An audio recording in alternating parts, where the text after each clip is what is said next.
Every year my children forgot Mother's Day. This year, I bought myself a beach house. When they showed up with a lawyer to take it from me, they had no idea I had witnesses, cameras, and a judge on my side. My name is Sylvia Redwood. I'm 69 years old, and this is the story of how I finally chose myself. It was Sunday, May 12th, Mother's Day. I woke at 5:47 a.m., 3 minutes before my alarm, the way I always do. My body doesn't need clocks anymore. 69 years of waking up for other people has trained it well. I made coffee in the same pot I'd used for 30 years. The handle was cracked, held together with electrical tape. Danielle had offered to buy me a new one last Christmas. Actually, that's not quite right. She'd mentioned buying me a new one. Mentioned it the way you mention doing laundry or returning library books. Things you know you should do, but probably won't. I never got the coffee pot. I set the dining table with care. The embroidered tablecloth my mother made me in 1985, back when her hands were still steady. White daisies in the crystal vase, my favorite flowers, though I couldn't remember the last time anyone had asked me what my favorite flowers were. The good china cups, the ones with the delicate gold rim that I only used for special occasions. 3 place settings, one for me, one for my daughter, Danielle, one for my son, Owen. I baked bread from scratch, the recipe I'd used since they were children, the one that made the whole house smell like Sunday morning and safety and home. I remember Owen, maybe 7 years old, pressing his face into a warm slice, butter melting down his chin. "This is the best thing in the whole world, Mama." When did he stop calling me Mama? I placed the bread in a basket lined with a clean kitchen towel, set it in the center of the table, checked my phone. 6:34 a.m. Too early to expect a call, I told myself. They were probably still sleeping. They'd call later. Maybe they'd surprise me and just show up. Danielle always said she liked surprises. I waited. At 8:15, I made scrambled eggs. At 9:30, I added bacon. By 10:45, everything was cold. I covered the plates with aluminum foil and put them in the oven on warm. My phone sat next to my coffee cup. The screen stayed dark. At 11 o'clock, I picked it up and checked. Maybe I'd missed a notification somehow. Nothing. I opened my text messages. The last one from Danielle was from 2 weeks ago. "Can't talk now. Busy." I'd asked if she wanted to have lunch sometime. The last text from Owen was from March. I'd sent him a happy birthday message with a string of heart emojis. I'd learned how to use emojis from a YouTube video. Thought it would make me seem less old, less out of touch. His response came 6 hours later. THX. 3 letters. Not even the full word. I told myself they were busy. Important jobs, families of their own. Danielle was a marketing executive at some tech company downtown. Owen ran his own consulting business, though I was never quite clear on what he consulted about. They had full lives, rich lives, lives that apparently didn't have room for a 90-minute brunch with their mother. At 1 p.m., I made pot roast, their favorite when they were young. I peeled potatoes slowly, carefully, imagining their faces when they walked through the door. "Mom, it smells amazing in here, just like when we were kids." But the door never opened. At 3 p.m., I did something I knew I shouldn't do. I opened Instagram. I found Danielle's profile immediately. She posted constantly. And there it was, posted 47 minutes ago. A photo of her at the Ivy, that expensive restaurant downtown with the flower wall everyone took pictures in front of. She wore a new dress, cream-colored, elegant. Her husband David beside her, smiling. Owen was there too, with his wife Jennifer. And 6 other people I didn't recognize. Friends, I guessed. Glasses of champagne, plates of eggs Benedict. Everyone laughing at something, caught mid-joy. The caption, "Perfect Sunday with the people who matter most." #blessed, #squad, #Sunday fun day. The people who matter most. I read those words 5 times, then 10, then I lost count. I wasn't in that photo. I wasn't at that restaurant. I wasn't one of the people who mattered most. I looked at my dining table. The bread, hard now. The flowers, already starting to wilt in the afternoon heat. The pot roast that no one was going to eat. I didn't cry. I wanted to, but the tears wouldn't come. I just sat there, staring at that photo, at my children's smiling faces, at the life they were living without me. Something cracked inside me then, something small and quiet, like ice breaking on a winter pond. You don't hear it at first, but once it starts, everything else begins to fracture too. Because this wasn't the first year. Last Mother's Day, Danielle had sent a text at 11:47 p.m. I remember the exact time because I'd been lying in bed, phone on my chest, waiting. The text said, "OMG, Mom, I'm so sorry. The day completely got away from me. Love you. The day got away from her." As if Mother's Day was a wild animal that had escaped into the woods, as if it wasn't marked on every calendar, advertised in every store, impossible to miss unless you were deliberately not looking. I'd texted back, "That's okay, sweetheart. I understand." I did understand. I understood that I wasn't a priority. The year before was worse. They'd promised to come for lunch. Actually promised. I'd bought a prime rib, $67, which was more than I usually spent, but it was their favorite. I made Owen's favorite dessert, that 7-layer chocolate cake that takes 4 hours to make. I set the table at noon, sure they'd arrive by 12:30. At 4:15 p.m., Danielle called. "Mom, I am so sorry. Something came up. Work emergency. You know how it is." "Oh," I'd said. My voice sounded strange, distant. "What kind of emergency?" "Just, client stuff. Look, we'll make it up to you. I promise. Rain check?" It was Sunday. What client emergency happens on Sunday afternoon? But I didn't ask. I never asked. "Of course," I'd said. "I understand." I'd put the prime rib in the refrigerator, covered the cake with plastic wrap, folded the tablecloth, put the flowers in a smaller vase. All in silence, moving like a robot, because if I thought too much about what I was doing, I might start screaming and never stop. That night, I'd lain awake, staring at the ceiling, trying to pinpoint the exact moment when I became invisible to them. Was it when they got married? When they had their own families? When they got important jobs and big houses in the suburbs? Or was it earlier? Was it when I raised them alone after their father left? When I worked 2 jobs so they could have the childhood they deserved? When I sold my grandmother's jewelry to pay for Danielle's college tuition?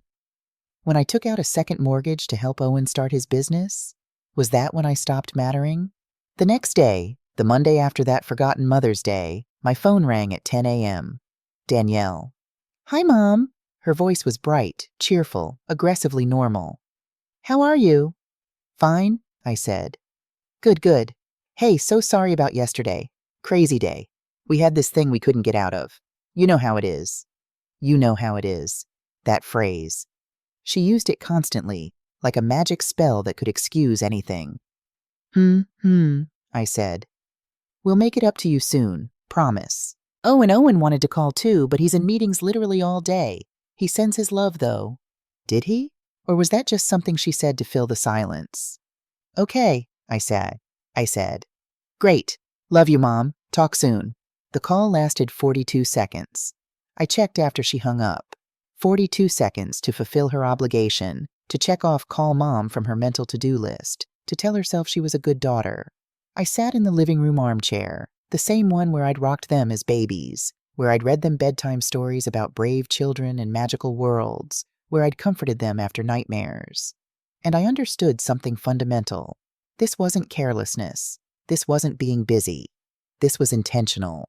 They had erased me, deliberately, systematically, the way you erase a pencil sketch when you're ready to draw the real picture. I was no longer part of their lives. I was an errand, a box to check, a phone call to get through, an obligation to minimize. I was the woman who gave them life, but I was no longer necessary. And the worst part?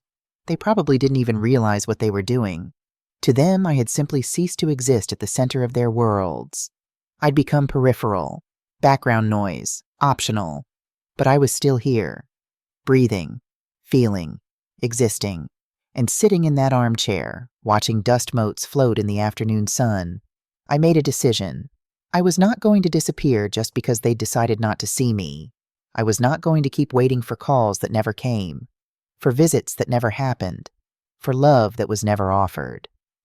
I was going to do something for myself, just for myself. And that's when it all began. The memories came like a flood after that. Once I opened the door to them, I couldn't close it again. I lay awake that night, And the next, remembering every small exclusion, every casual cruelty, every moment when I felt invisible. Owen's birthday had been in March, 2 months ago. I'd sent him a gift, a shirt I'd seen at Nordstrom, expensive Egyptian cotton, the kind he liked. $198, more than I could afford on my fixed income, but he was my son. I wanted him to know I was thinking of him. He never thanked me. I waited a week, 2 weeks, nothing. Finally, I texted, "Did you get the package?" 6 hours later, "Yeah, Mom, thanks, it's nice." 11 words, not even a full sentence of gratitude. But what really hurt was what I discovered 3 days later. Danielle had posted photos of Owen's birthday party, a big party at her house, balloons, an elaborate cake from that bakery that charges $8 per slice, 20, maybe 25 people. I hadn't been invited. I didn't even know there was going to be a party. When I asked Owen about it, casually, trying not to sound hurt, he said, "Oh, it was super last minute, Mom. Just a casual thing. We didn't want to make you drive all the way over. You know how you don't like driving at night." I drove fine at night. I'd never said I didn't like it. He was making up reasons, excuses, building a wall of small lies to keep me out. February, Valentine's Day. Danielle posted photos of a romantic dinner, champagne, roses, candlelight, the whole cliché. She looked happy, genuinely happy. I sent her a text that day. "Have a beautiful evening, sweetheart." She never replied. January, New Year's Eve. I called both of them. I wanted to hear their voices, to tell them I loved them, to wish them joy in the coming year. Neither answered. I left long voicemails, rambling probably, telling them how proud I was of them, how much I hoped this year would bring them everything they wanted. Owen texted back the next day. "Happy New Year, Mom." Danielle never responded at all. But December, Christmas, that was the one that still made my chest tight when I thought about it. We'd planned to spend Christmas at my house, like always. I'd bought everything. The turkey, the ingredients for stuffing, the cranberries, the pie fixings. I'd decorated the whole house, put up the tree myself, even though getting it into the stand nearly threw out my back. Strung lights, hung stockings with their names on them, the same stockings they'd had since they were children. 3 days before Christmas, Danielle called. "Mom," slight change of plans. Her voice had that rehearsed quality, like she'd practiced this conversation. "We're going to do Christmas at Jennifer's mom's house this year."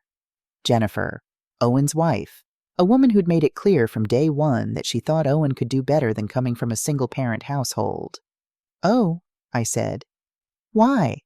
"Her mom hasn't been feeling well. She really wants the whole family together. I hope you understand." "What about me?" The words came out smaller than I intended. Pause, a long one. "You can come if you want," Danielle finally said. "But it's going to be really crowded. And it's like 3 hours from your place. I don't know if you want to make that drive." Translation: "Please don't come." "I understand," I said. "You're the best, Mom. We'll drop off your presents later, okay?" They never dropped off any presents. I spent Christmas alone. I made a turkey breast just for myself. Ate it in front of the TV, watching old movies, trying not to think about how quiet the house was.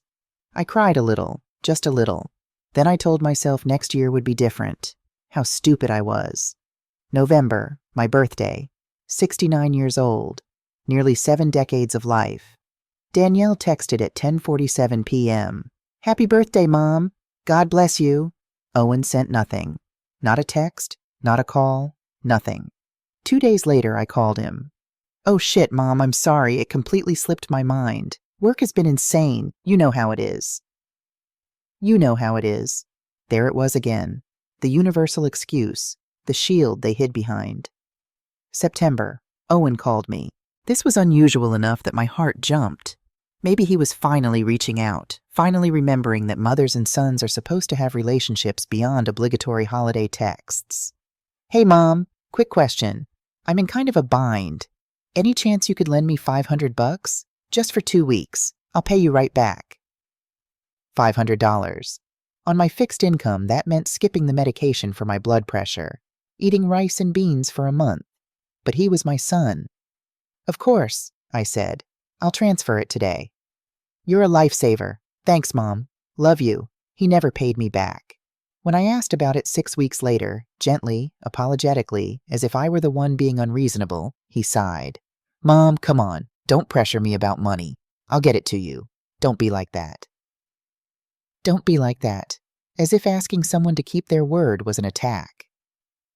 August, my granddaughter Mia's 7th birthday. I'd bought her a doll she'd mentioned wanting, $143 at Toys R Us. I wrapped it carefully, put a big bow on top. Showed up at Danielle's house at 2 p.m., the time the invitation said. Except I hadn't gotten an invitation. Danielle opened the door. Her face went through 3 expressions in 1 second. Surprise, annoyance, resignation. "Mom," she said, "I didn't know you were coming. It's Mia's birthday. I'm her grandmother." "Right, of course, it's just, well, never mind. Come in." She stepped aside, didn't hug me, didn't smile, just let me pass like I was a delivery person. The house was full of people, kids running everywhere, parents chatting, an elaborate princess-themed setup that probably cost more than my monthly grocery budget. I sat in a chair in the corner, my purse on my lap, and watched. When Mia opened my gift, she barely glanced at it. "Another doll," she said and set it aside. Danielle didn't thank me, didn't acknowledge the gift at all. I stayed for 47 minutes. No one noticed when I left. All these memories, all these small cuts. They weren't accidents. They were a pattern. My children had been erasing me little by little, day by day, until they'd reached the point where they didn't even bother to hide it anymore. I sat in my living room, surrounded by photo albums, pictures of them as babies. Danielle with her gap-toothed smile, Owen covered in mud from the backyard, both of them hugging me tight, like I was their whole world. When did it change? At what point did I stop being mom and become a burden? Because that's what I was now. I could feel it. I was the inconvenient woman, the one who wanted too much, who asked too many questions, who expected love when all they wanted to give was obligation. And they'd decided, without ever saying it out loud, that it was easier to just push me aside, keep me at a distance, give me crumbs of affection when guilt became too heavy. But not anymore. That night, looking at those photos of children who didn't exist anymore, I understood something fundamental. I couldn't keep living like this.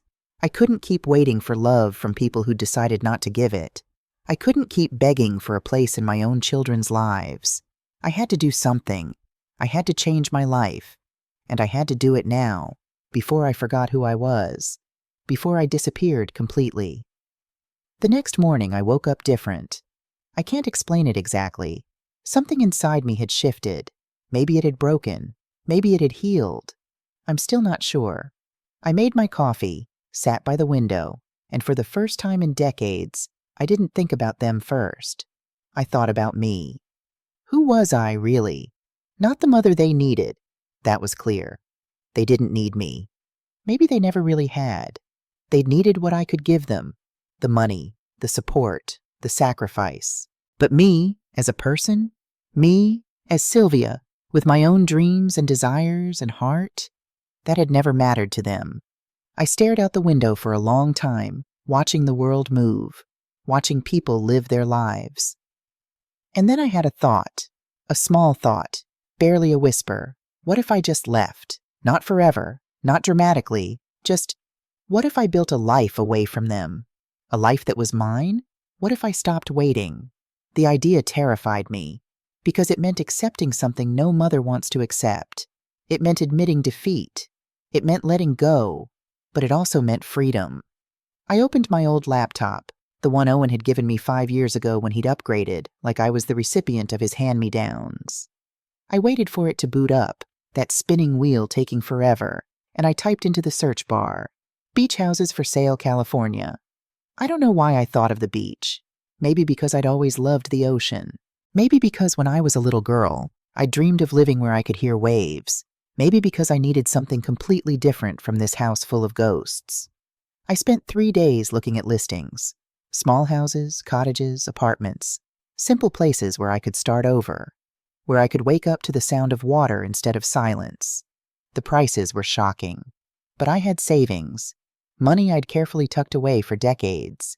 Money I'd planned to leave to Danielle and Owen when I died. But why wait until I died? Why not use it now? For my own happiness, the idea felt revolutionary, almost forbidden, because my entire life had been about giving to them, sacrificing for them. But what about me? When was it my turn? I found it on day 4. A small house, 2 bedrooms, a simple kitchen, a living room with windows that faced the ocean, a porch where I could sit and watch the sunset. It cost $175,000, almost everything I had, almost my entire life savings. But I wanted it. I wanted it with an intensity I hadn't felt in years. I called the number on the listing. A woman answered. "Hello, this is Rebecca Thompson with Coastal Realty." Her voice was warm, professional but kind. "Hi," I said. "I want to see a house, the one on Seabreeze Lane." "Of course. When can you come by?" I looked at the clock. 2:47 p.m. on a Wednesday. "Tomorrow," I said. "I can come tomorrow." The bus ride took 3 hours and 47 minutes. I counted every mile. I'd left my car at home, a 2003 Honda Civic that made concerning noises when I turned left. The thought of driving 3 hours on the highway alone made my hands sweat. So I took the Greyhound, sitting by the window, watching California roll past. Somewhere around hour 2, my phone buzzed. Danielle. "Hey, Mom, just checking in. Haven't heard from you in a few days. Everything okay?" I stared at the text. A few days. It had been 2 weeks since Mother's Day. 2 weeks of silence from her. But sure, I was the one who hadn't been in touch. I typed, "Everything's fine. Talk soon." I didn't mention where I was going. Didn't mention what I was about to do. Because this, whatever this was mine. Just mine. Rebecca Thompson was waiting outside the house when I arrived. She was younger than she'd sounded on the phone, maybe early 50s, with silver-streaked hair pulled into a loose bun and laugh lines around her eyes. She wore jeans and a simple blue blouse. No power suit, no aggressive saleswoman energy. She looked like someone's kind aunt. "Sylvia?" She extended her hand. Her grip was firm, warm. "That's me." "Welcome. How was the drive?" "I took the bus, actually." Something flickered in her eyes, surprise, maybe concern. "That's a long trip. You must really want to see this place." "I do," she smiled. "Well, let's not keep you waiting." The house was smaller in person than in the photos. The paint was faded, the porch steps needed repair, and one of the shutters hung crooked. But the ocean was right there, maybe 200 feet away. I could hear it, that constant rhythm, like a heartbeat. "It needs work," Rebecca said, following my gaze. "The previous owner was elderly. She passed away last year, and the family just wants to sell. They've priced it to move. Can we go inside?" The door stuck a little when she unlocked it. The interior smelled like salt air and old wood and possibility. The living room was small but bright. Those big windows I'd seen in the photos let in so much light it almost hurt. The kitchen was outdated, the counters worn, but it was clean. Functional. 2 bedrooms, 1 bathroom. Hardwood floors that creaked under my feet. And that sound, that constant peaceful sound of waves. I walked to the window in the main bedroom. The ocean stretched out forever, gray-blue under the afternoon clouds. I could see people walking on the beach. A dog chasing seagulls, an old man with a metal detector. "I'll take it," I said. Rebecca laughed. "Don't you want to see the rest? Check the—" "I'll take it." She studied me for a long moment. "Can I ask you something? And you can tell me to mind my own business." "Okay. Are you running away from something or running towards something?" I thought about that. Really thought about it. "Both," I said finally. She nodded like she understood perfectly. Sometimes that's exactly what we need to do. The paperwork took 2 weeks. Rebecca connected me with an inspector who found the usual problems with old houses, some electrical issues, a roof that would need replacing in a few years, plumbing that worked but was ancient. Nothing catastrophic. Nothing I couldn't live with. The asking price was $175,000. I offered $170,000. They accepted immediately. On a Tuesday morning in late May, I sat in a title company office and signed my name 23 times. Each signature felt like a small act of rebellion. Sylvia Redwood, Sylvia Redwood, Sylvia Redwood, claiming something, choosing something. When it was done, Rebecca handed me the keys. "Congratulations, You're a homeowner. My hands were shaking. Thank you. I mean it. This is a big deal. She paused. I gave you the name of a good real estate attorney, right? Janet Mills? You did, but I don't think I need— Just call her, please. I've been doing this for 26 years and I've seen families get complicated when elderly parents make big financial decisions. She must have seen my face change because she quickly added, I'm not saying that'll happen with you. I'm just saying it's good to be prepared. My children and I are fine, I said. The lie tasted bitter. Rebecca gave me a look that said she knew it was a lie but was too polite to call me on it. Even so, Janet's number is in your folder. She's good people. I moved in on June 15th. I didn't hire professional movers, couldn't afford them after the down payment and closing costs. Instead, I packed my life into boxes over the course of a week. Clothes, books, the photos I couldn't bear to leave behind, even though looking at them hurt. Kitchen things, the quilt my mother made me, the jewelry box Owen had given me for Mother's Day when he was 12, made from popsicle sticks and painted gold. I sold most of the furniture, posted it on Craigslist for cheap. People came, hauled it away, didn't ask questions. The house looked bare after that. Empty, like I was already gone. Mrs. Patterson, my neighbor for 17 years, knocked on my door the day before I left. Sylvia, is it true you're moving? Yes. Where are you going? The coast. I bought a little house. Her eyes went wide. By yourself? By myself. Do Danielle and Owen know? Not yet. She hesitated. Honey, is everything all right? I could have told her the truth then. Could have unloaded all of it. The loneliness, the exclusion, the Mother's Days spent alone. But what would be the point? Everything's fine, Margaret. I just needed a change. She hugged me at the door. You take care of yourself. I will. I didn't tell her my new address. Didn't tell anyone. The beach house was everything I'd hoped and nothing like I'd expected. The first night I couldn't sleep. Not because of sadness or fear, but because of the noise. The ocean was so loud, constant, relentless. I'd grown used to suburban silence, broken only by occasional cars or distant sirens. This was different. This was alive. By the third night, I couldn't sleep without it. I met my neighbor on day 4. I was watering the struggling hydrangeas by the front porch when a woman walked by with a golden retriever. You're the new owner. She had a bright, open face and silver hair cut in a sharp bob. I'm Grace Whitman. I live 3 houses down, the blue one with the wind chimes. Sylvia Redwood. Welcome to the neighborhood. How are you settling in? It's an adjustment, but a good one. The dog sniffed my shoes. Grace smiled. That's Benny. He's friendly, also nosy, like me. She paused. I'm actually part of a book club that meets Tuesday evenings. Very casual, mostly an excuse to drink wine and gossip. You'd be welcome to join. A book club. When was the last time I'd done something like that? I'd like that. Wonderful. Also, there's a farmer's market on Saturdays, and Betty's Cafe makes the best coffee on the West Coast. You'll love it here. Most of us are retired, so we've got time to actually know our neighbors. It's nice. After she left, I stood there on my porch, holding the watering can, feeling something unfamiliar bloom in my chest. Hope, maybe. 6 weeks passed. 6 weeks of learning the rhythm of this new life. Morning walks on the beach. Coffee at Betty's, where Betty herself, a woman in her 70s with a raspy smoker's voice and a heart of gold, started knowing my order. Black coffee, 1 sugar, blueberry scone. Book club on Tuesdays, where I discovered that Grace was a retired teacher. Patricia was a widow who'd moved here after her husband died, and Linda was an artist who painted seascapes and sold them at the farmer's market. I got a part-time job at the library. Minimum wage, 10 hours a week, shelving books, and helping people find what they were looking for. It wasn't much money, but it was something. And it got me out of the house. Gave me purpose.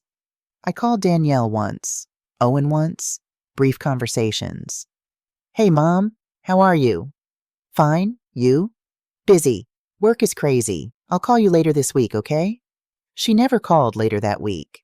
I didn't tell them I'd moved. I don't know why exactly. Maybe because I wanted to see how long it would take them to notice. How long I could exist in this new life before the old one came looking for me. The answer, it turned out, was 6 weeks and 4 days. I was in the garden when my phone rang. Unknown number. I almost didn't answer. Hello? Mom? Danielle, her voice sharp, angry. Hi, sweetheart. Where are you? My stomach dropped. What do you mean? I tried to call your landline. It's disconnected. I drove by the house. There's a sold sign in the yard and some college kids were moving in. What the hell is going on? I sat down on the porch steps. I moved. You moved? When? Where? 6 weeks ago. To the coast. Silence. Long and heavy. Why didn't you tell us? I didn't think it mattered. Didn't think it? Mom, are you serious right now? We're your family. We deserve to know where you are. Deserve. That word. As if proximity to me was their birthright. Do you? The words came out quieter than I intended. You didn't know where I was emotionally for years. That's not fair.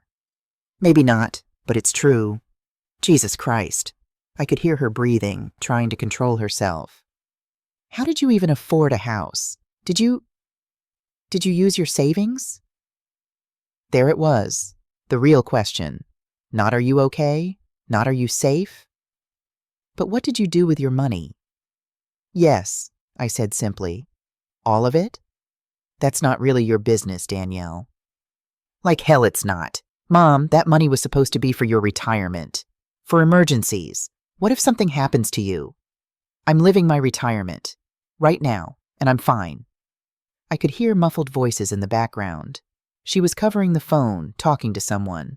Owen, probably. She came back on. We're coming to see you, this weekend. I don't think that's a good idea. I don't care what you think is a good idea. You clearly aren't making good decisions right now. We need to see this place. Make sure you're okay. Make sure someone didn't take advantage of you or something. Take advantage. As if I were a child. As if I couldn't make my own decisions. Danielle, text me the address. We'll be there Saturday. Owen's coming too. Please don't. But she'd already hung up. I sat there on the porch, phone in my hand, the ocean crashing in front of me. My heart was racing. My hands were shaking. They were coming. And somehow I knew, the way you know when a storm is about to break, that this wasn't going to be a simple visit. I thought about Rebecca's words, about Janet Mills, the attorney whose number was still in my folder. I went inside, found the folder, found the number.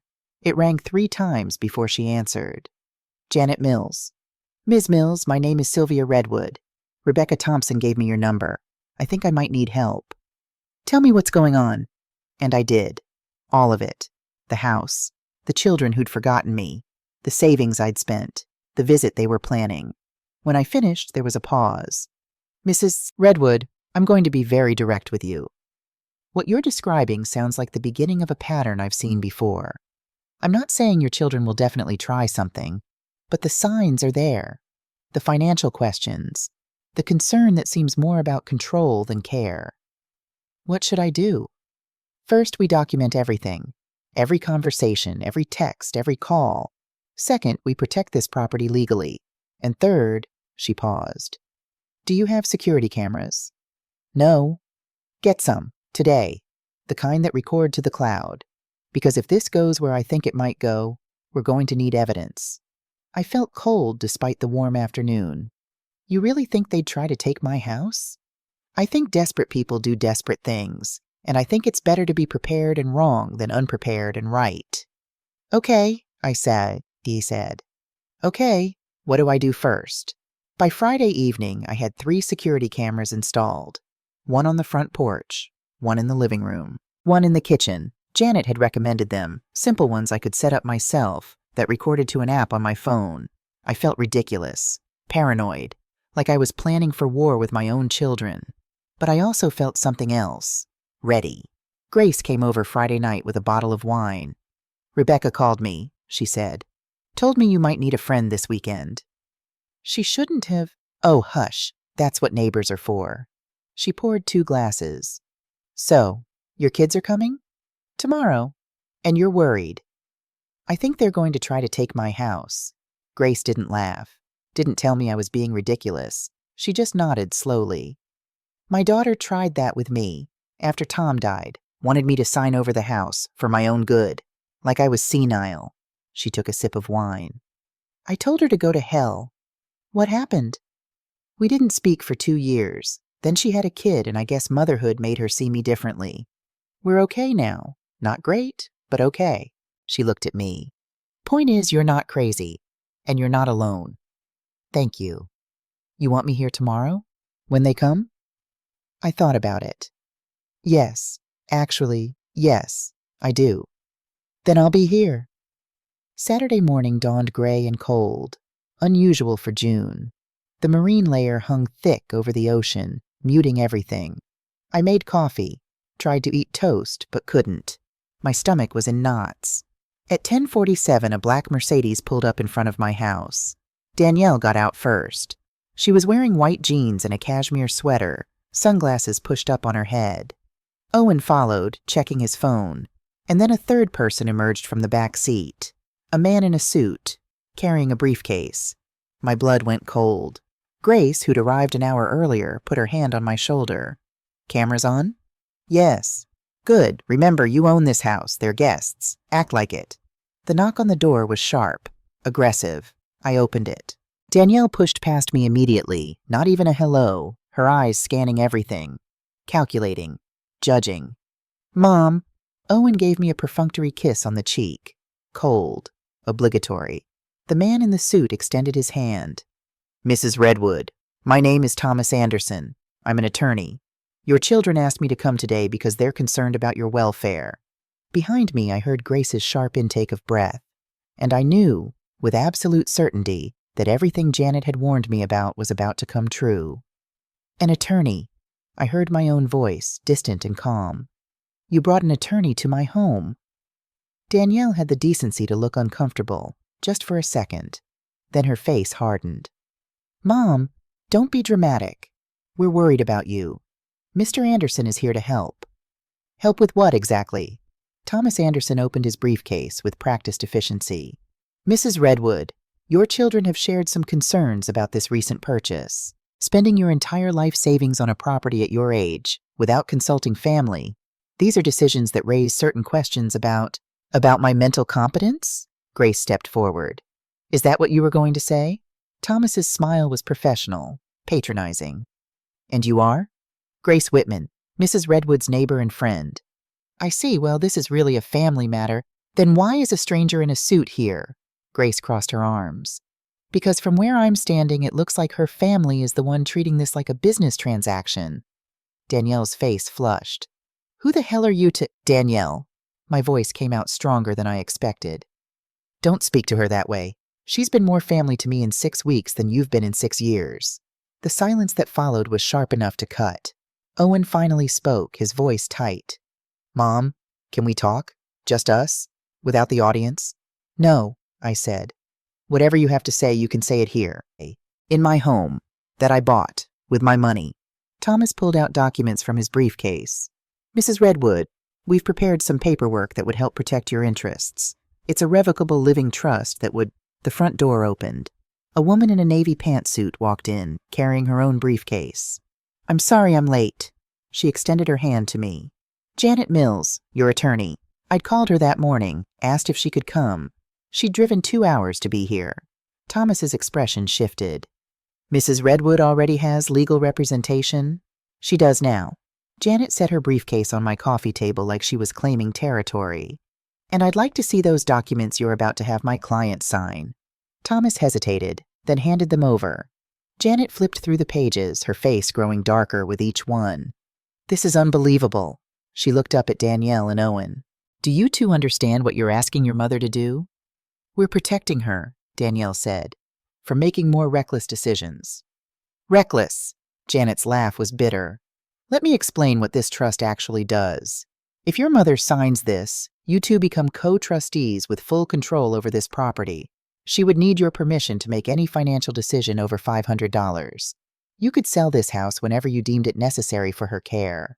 She let that sink in. You're essentially asking her to give you everything and trust that you'll let her keep living here. That's not— Owen started. That's exactly what this is. Janet turned to me. Sylvia, do you want to sign this? No. Danielle's voice went high, desperate. Mom, you're not thinking clearly. This house, buying it without telling anyone, it's not normal behavior. We're trying to help you. By taking my house? By making sure you're safe. By making sure people like her. Danielle jabbed a finger at Grace. Aren't manipulating you. Grace laughed. Manipulating her? Honey, I sold her a cup of coffee and invited her to book club. You're the one who showed up with a lawyer and a contract. This is insane. Owen was scrolling through his phone, not even looking at me.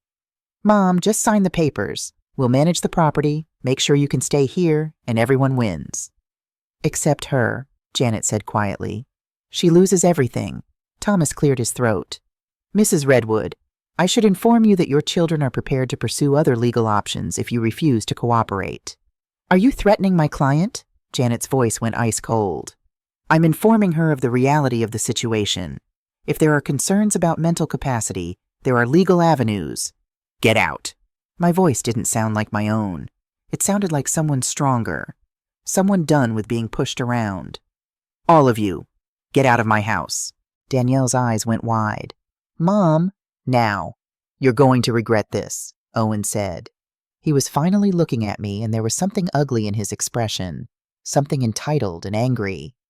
When you need us, we won't be there. You were never there, I said simply.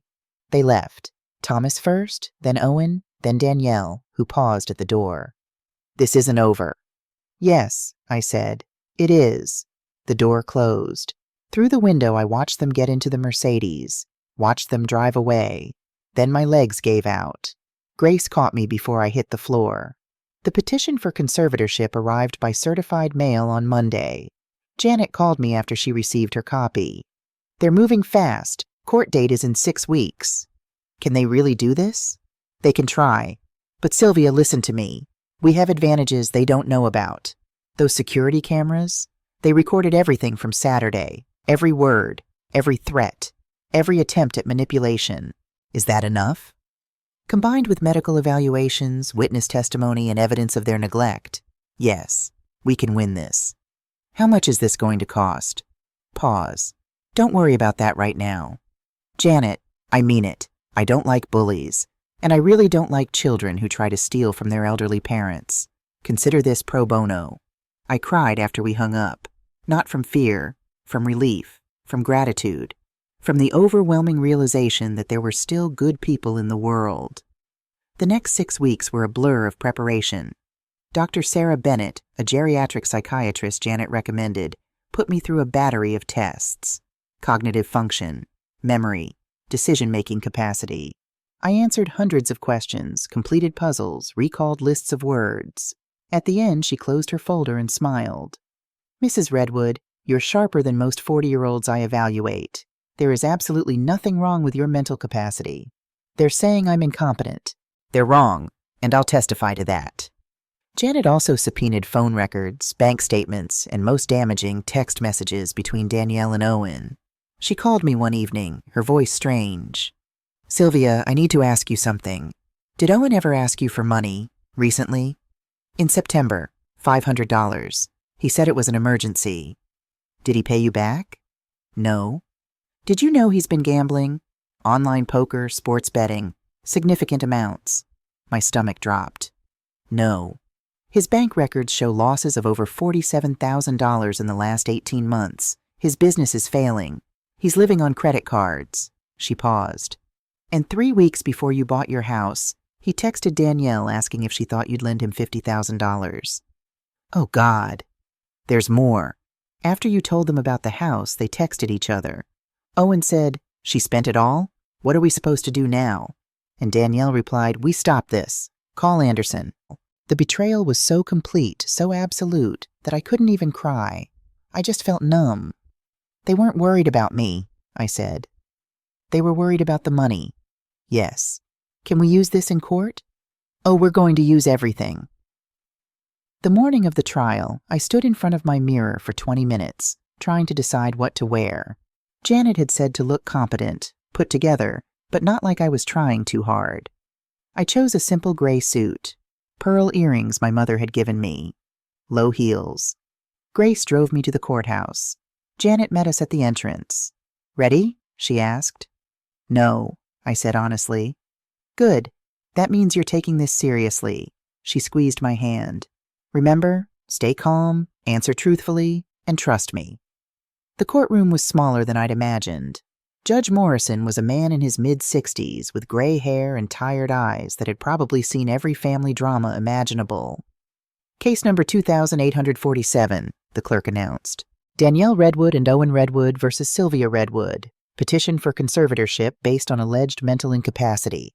Danielle and Owen sat at the plaintiff's table with Thomas Anderson. They didn't look at me.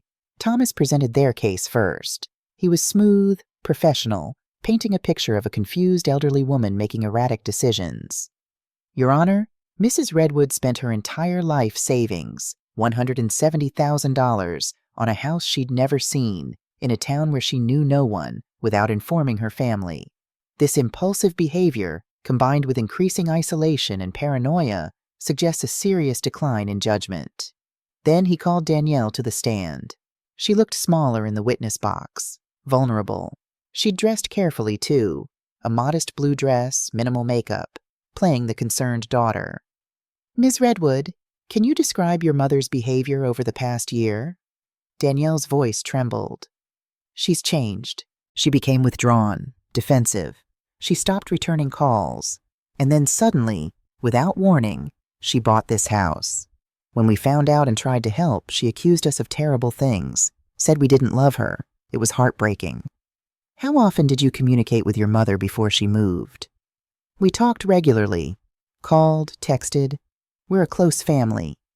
Janet stood. "Objection, Your Honor. I have phone records that directly contradict that statement."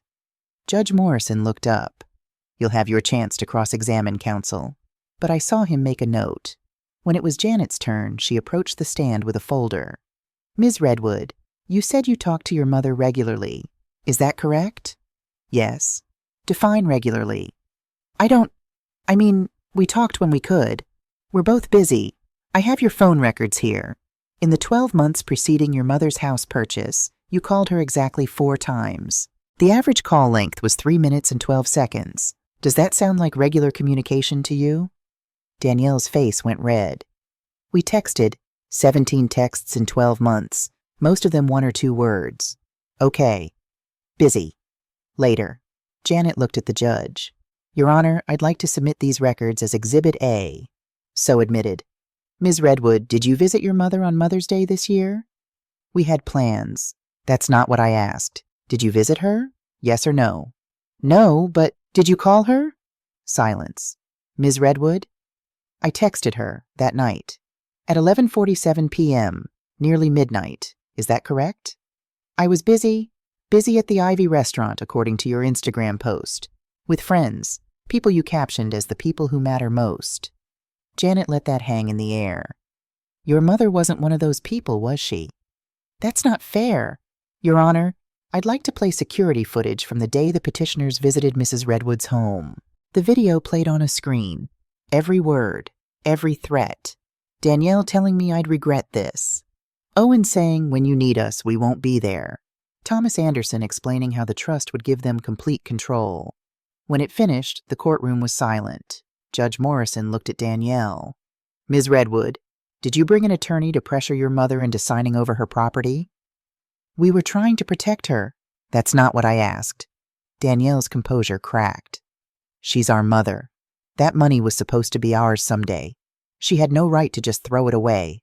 She stopped, realized what she'd said, but it was too late. "No further questions," Janet said quietly.